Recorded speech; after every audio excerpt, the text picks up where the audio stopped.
খুলেছে হাইকোর্ট, কর্মচাঞ্চল্য ফিরেছে আদালত প্রাঙ্গণে। আরও জানাতে সরাসরি যুক্ত হচ্ছেন সহকর্মী নাবিল জাহাঙ্গীর। নাবিল, কতটা কর্মচঞ্চল হয়ে উঠেছে হাইকোর্ট প্রাঙ্গণ, জানাবেন। সামিয়া, আপনি জানেন যে বেশ কয়েকদিনের অস্থিরতার পর কিন্তু হাইকোর্ট খুলেছেন এবং গতকালকে কিন্তু প্রধান বিচারপতি 8টি হাইকোর্টের বেঞ্চ গঠন করেছেন। আজকে প্রধান বিচারপতির সংবর্ধনা ছিল, সেখানে কিন্তু আমরা দেখেছি অসংখ্য আইনজীবী তারা কিন্তু এখানে এসেছেন এবং আইনজীবীদের উপস্থিতিতে এবং বিচারপ্রার্থীদের উপস্থিতিতে হাইকোর্ট কিন্তু তার যে পুরনো কর্মচাঞ্চল্য সেটি ফিরে পেয়েছে। আমরা এই বিষয়ে আরও কথা বলবো একজন আইনজীবীর সাথে। তিনি সাবেক deputy attorney general Imran Ahmed Bhuiyan. আপনি জানেন যে ডক্টর মোহাম্মদ ইউনূসের বিরুদ্ধে বিচারিক হয়রানি হচ্ছে বলার কারণে যিনি পদচ্যুত হয়েছিলেন। আপনি তো আজকের এই ছাত্র জনতার অভ্যুত্থানের পর সুপ্রিম কোর্ট খুললো, কেমন দেখছেন সব মিলিয়ে বলবেন?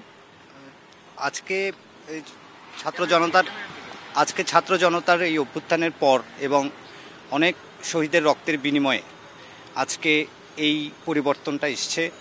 আমি মনে করি যে বাংলাদেশ একজন যোগ্য মানুষের, ভালো মানুষের হাতে পড়েছে।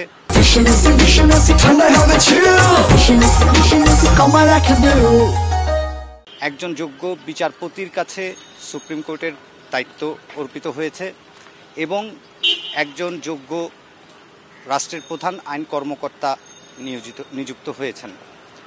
আমি অবশ্যই আশাবাদী যে এবার পরিবর্তন হবেই এবং বিচারিক হয়রানি বন্ধ হবে।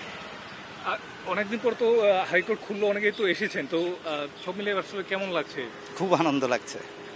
সামিয়া, যেমনটা শুনছিলেন, দীর্ঘদিন পরে আসলে হাইকোর্ট খুলেছে এবং আইনজীবীরা এসেছেন, তাদের একে অন্যের সাথে দেখা হয়েছে এবং আপনি জানেন যে প্রধান বিচারপতি তিনি বলেছেন যে ধীরে ধীরে সুপ্রিম কোর্ট কিন্তু তার যে পূর্ণাঙ্গ যে কার্যক্রম সেটি কিন্তু খুব দ্রুতই শুরু করবেন এবং আপিল বিভাগের যে বিচারপতি রয়েছেন, যেই শূন্যতা রয়েছে সেটিও কিন্তু পূরণ করা হবে। সামিয়া। নাবিল, ধন্যবাদ আমাদের সাথে যুক্ত হওয়ার জন্য।